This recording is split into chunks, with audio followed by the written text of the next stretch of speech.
Lantas bagaimana keseriusan dari Kaisang Pangarep untuk maju di Pilkada Depok dan apakah ada maksud terselubung nih dari PSI untuk meminang Kaisang maju menjadi wali kota Depok? Lebih lengkapnya kita bahas dengan pakar komunikasi politik Karim Suryadi yang telah bergabung bersama kami di Kompas Malam. Assalamualaikum, salam sehat Mas Karim. Waalaikumsalam, Yasir, salam sehat. Nih terbaru PSI minta dukungan nih ke ayah dari Kaisang sekaligus Presiden Joko Widodo. Kira-kira bakal direstui atau ya udahlah angin lalu aja nih? Yasir, ada pepatah dalam politik. Hmm. Seorang politisi itu harus seperti ikan. Dia harus membuat riak agar hidup. Jadi menurut saya, ya layaknya ikan, ini sebuah riak yang diciptakan agar ada gelombang, agar udara masuk. Seriuskah ini? Saya tidak bisa menanggapi ini secara serius. Kenapa? Karena ada 3 alasan. Ada 3 bekal yang harus dijawab oleh siapapun, termasuk Kaisang, ketika ia akan mengiyakan untuk dicalonkan dan maju sebagai wali kota Depok. Yang pertama, ia harus mampu membuat peta sosial, politik, ekonomi wilayah Depok. Dan saya yakin itu tidak ada dalam benak Kaisang. Sebab dia tidak pernah tinggal di Depok, dia bukan warga Depok, dia tidak mengalami, dengan kata lain, Depok bukan landscape-nya Kaisang.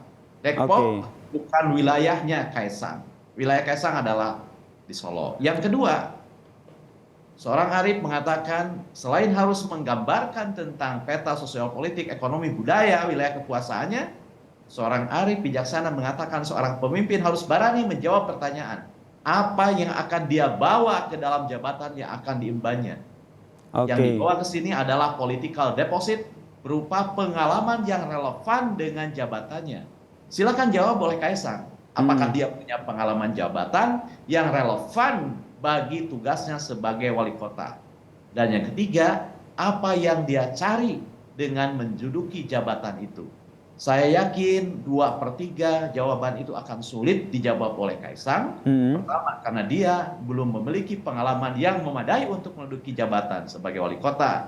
Dan kedua, tidak memiliki modal sosial, politik, pengetahuan, dan lain-lain. Oke, tadi Mas Karim mengibaratkannya sebagai ikan gitu. Peribahasa ikan ini merujuk pada PSI begitu, Bang?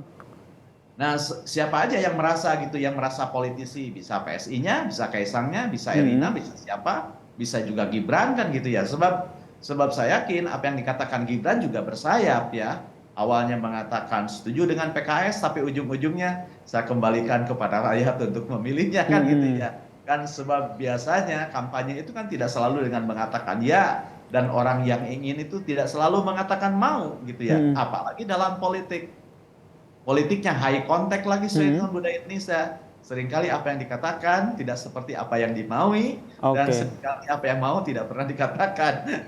Mas Karim, kita bahas satu-satu nih. Pertama dari PSI-nya dulu deh yang baru ngasih tahu ataupun ingin minta restu. Berarti ini hanya apa ya? Bisa saya katakan gimmick begitu dari PSI untuk mendapatkan perhatian seperti ibarat pepatah yang tadi Mas Karim sampaikan.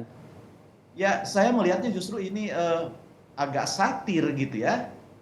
Dia itu kan akan melamar Kaisang. Mengapa harus meminta restu kepada presiden? Kalau bukan bapaknya, apa artinya?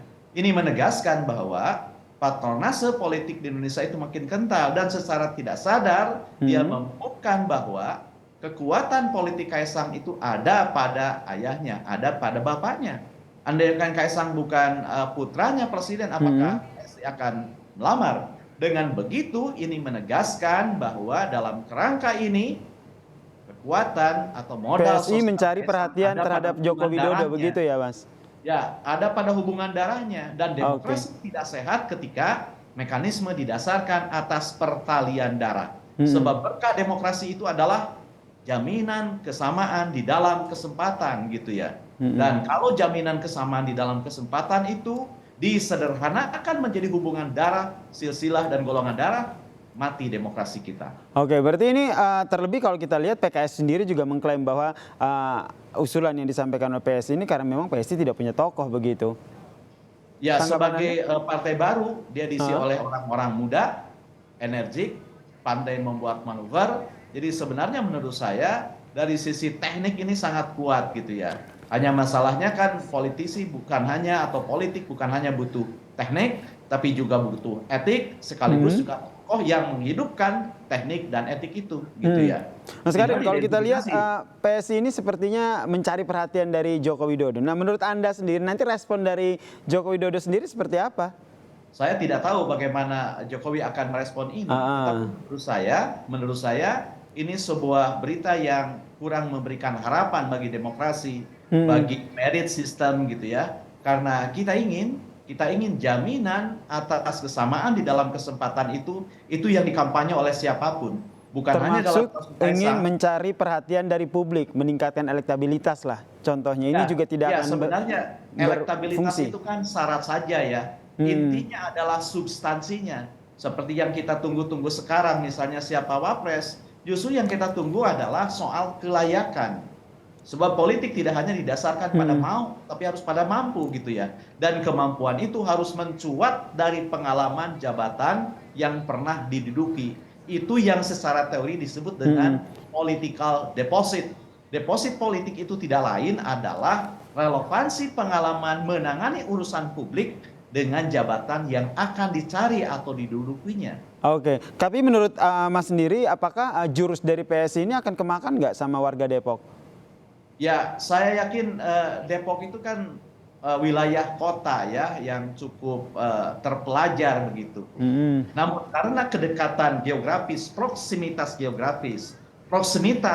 emosional antara Depok dengan Kaisang belum terbangun, agak sulit itu.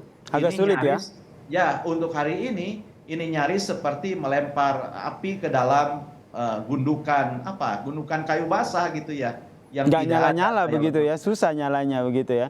Itu kalau Ya, tapi kan politik bukan soal berhasil atau tidak, tapi yang penting betul. ikhtiarnya dilakukan seperti ikan membuat riak gitu ya. Ah, dan Nah, akhirnya udaranya akan seperti ada atau pepatah tidak. tadi, ikan membuat riak, yang akhirnya terpengaruh juga nampaknya disambut juga nih sama Kaisang. Beberapa kali di Instastory yang diunggah oleh istrinya, sepertinya kayak memberikan sinyal-sinyal. Atau Anda membacanya seperti apa nih Saya respon dari tidak membaca Kaisang itu ini? sebagai kode kuat, sebagai respon atas isu ini gitu ya. Ya itu kan kalau kita melihat beberapa kejadian sebelumnya, ya Mas Kaisang kan rajin membuat konten. Saya melihat itu sebagai sebuah kebetulan saja, sebab jika akan merespon ini dengan serius, ya sekali lagi, sebab jika dia ingin merespon dengan serius, pasti yang dimunculkan bukan konten lagi belajar kampanye, bukan konten lagi belajar pidato, tetapi akan ditunjukkan bagaimana kedekatan dia dengan Depok, bagaimana dia punya pengalaman yang relevan untuk dibawa sebagai wali kota, bukan soal belajar pidato atau kampanye.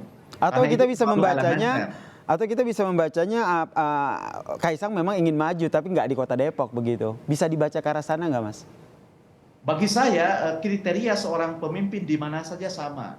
Dia harus bisa menggambarkan peta sosial politik, demografi, ekonomi, kemampuan daerahnya. Yang kedua, memiliki wilayah pengalaman yang relevan dengan jabatan yang dikejarnya. Dan yang ketiga, punya visi yang jelas tentang apa yang dia cari, gitu ya. Apakah dia akan maju di Solo? Secara geografis dia dekat, secara emosional dia dekat, tetapi pertanyaannya, apakah dia sudah memiliki pengalaman yang relevan untuk dibawa ke dalam jabatannya sebagai wali kota? Itu Oke. sebenarnya yang kita lihat dari siapapun yang akan menduduki jabatan publik, apakah sebagai wali kota, sebagai gubernur, apalagi sebagai presiden dan wakil presiden. Saya harus Baik. memberikan tekanan pada wakil presiden ini, karena itu yang sedang ditunggu-tunggu gitu kan. Oke. Karena yang ingin kita lihat, kompetensi Baik. yang dimajukan, merit system yang dimajukan, sebab kalau dimajukan itu semata-mata berdasarkan silsilah dan golongan darah, Baik. berkah demokrasi yang kita banggakan itu akan hilang gitu ya. Oke, yang jelas yang pertama kita nantikan dulu ya statement ataupun komentar langsung nih dari Kaisang Pangarep, apakah ini betul-betul yakin ditanggapi serius atau tidak ya. Terima kasih pakar komunikasi politik Mas Sama-sama Karim Yasir. Suryadi telah bergabung bersama kami di Kompas Malam. Salam sehat.